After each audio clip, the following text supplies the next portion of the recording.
En estos últimos años hemos estudiado y publicado mucho trabajo sobre el precúneo, un área de la corteza parietal situada profundamente dentro del volumen y de la geometría del cerebro. Es un área difícil de estudiar precisamente por su posición escondida. Es un área sobre la que sabíamos muy poco. Hemos empezado a estudiar su superficie, su volumen, su morfología, la diversidad y la variabilidad en nuestra especie. Hemos descubierto que es un área increíblemente variable, con una variabilidad anatómica y morfológica elevada. Hemos estudiado las diferencias entre los hemisferios, derecho e izquierdo. Hemos estudiado las diferencias entre hombres y mujeres. Hemos estudiado la diferencia entre humanos y chimpancés, descubriendo que los humanos tenemos una proporción, un volumen bastante mayor que los simios antropomorfos.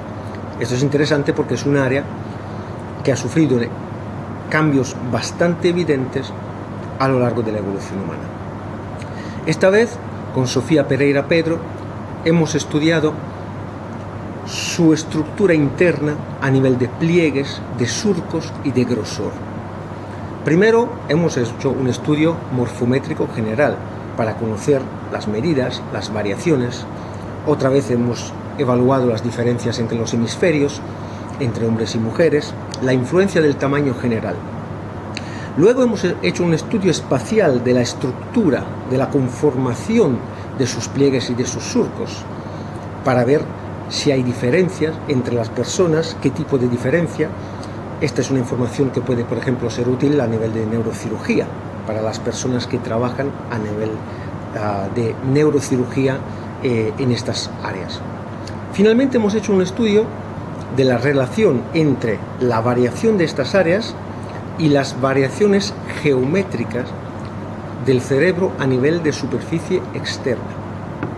¿Y esto porque en los fósiles no tenemos cerebros? Lo que tenemos son moldes endocraneales, es decir, moldes de la cavidad interna del cráneo, con lo cual podemos estudiar en los fósiles solamente aquellos rasgos anatómicos que se pueden reconocer en la superficie del cerebro. Así hemos analizado si hay una correlación entre la variación de estas áreas profundas del cerebro y la forma geométrica externa del cerebro.